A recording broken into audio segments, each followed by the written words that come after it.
வணக்கம். இந்த கேள்வி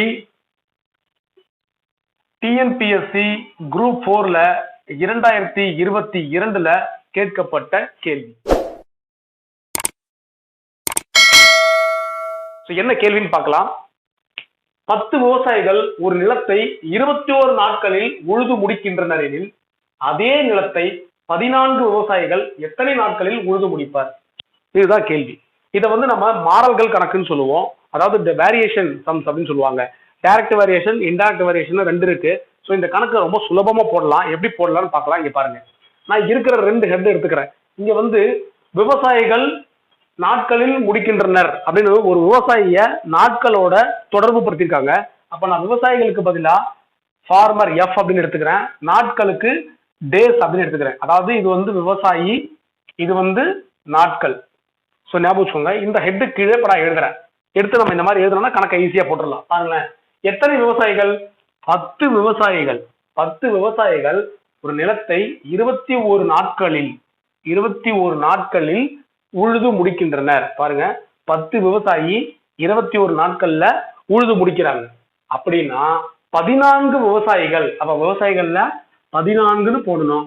14 விவசாயிகள் எத்தனை நாட்களில் உழுது முடிப்பார் அப்படின்னு கேட்கிறாங்க. இங்க எத்தனை நாட்களில் உழுது முடிப்பார் அப்படின்னு கேட்கிறாங்க. இப்ப நம்ம இது மாறல்கள் சார்ந்த கணக்கு அப்படிங்கிறதால இது என்ன மாறல்னு கண்டுபிடிக்கணும். அதாவது என்ன வேரியேஷன்ல இருக்குன்னு நம்ம கண்டுபிடிக்கணும். அதுக்கு நாம என்ன பண்ணணும்னா இந்த மாதிரி எடுத்து எழுதிக்கிட்டு நாம சொல்லி பார்த்தா ஈஸியா கண்டுபிடிச்சிடலாம். இங்க பாருங்க, 10 விவசாயிகள் 21 நாட்களில் அந்த வேலையை முடிக்கிறாங்க. 14 விவசாயிகள் எத்தனை நாட்களில் அந்த வேலையை முடிப்பாங்கன்னு கேட்கறாங்க. இப்ப நமக்கு இதுல இருந்து என்ன தெரியுது அப்படின்னு பாத்தீங்கன்னா, 10 பேர் சேர்ந்து 21 நாள் வேலையை செய்யறாங்க. அப்போ 14 பேர் சேர்ந்து இதை விட அதிகமான நாட்கள்ல செய்வாங்களா அல்லது இதை விட குறைவான நாட்கள்ல செய்வாங்களான்னு மட்டும் தெரிஞ்சா போதும். இது ரொம்ப ஈஸியான விஷயம் இல்லையா? பாருங்க, மீண்டும் சொல்றேன். 10 பேர் சேர்ந்து 21 நாள் வேலை செய்யறாங்க. அதாவது 21 நாள் அந்த வேலையை முடிக்கிறாங்க. 14 பேர் சேர்ந்து, இப்ப 4 பேர் எக்ஸ்ட்ரா ஆயிட்டாங்க, ஆள் அதிகமாயிட்டாங்க.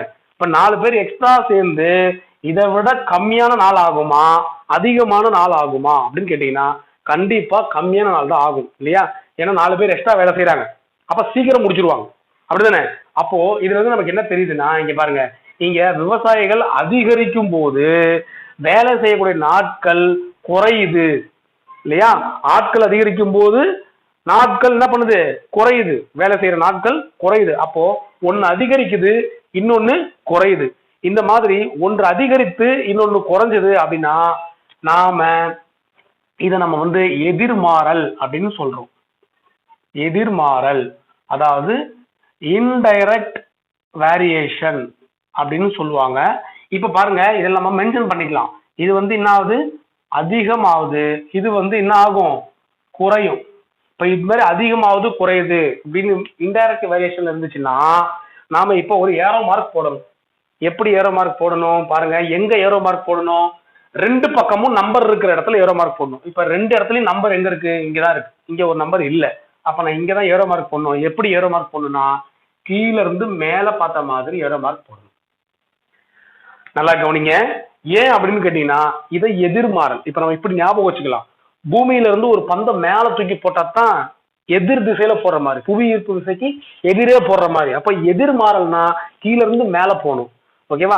இதுவே இது நேர்மாறலா இருந்துச்சு அப்படின்னா, அதாவது ஒன்னு அதிகரிக்கும் போது இன்னொன்னும் அதிகரிக்குது, ஒன்னு குறையும் போது இன்னொன்னும் குறையுது அப்படின்னு வந்துச்சுன்னா அது நேர்மாறல்னு சொல்றோம். நேர்மாறலா இருந்துச்சுன்னா மேல இருந்து கீழே பார்த்து ஏரோ மார்க் போடணும்.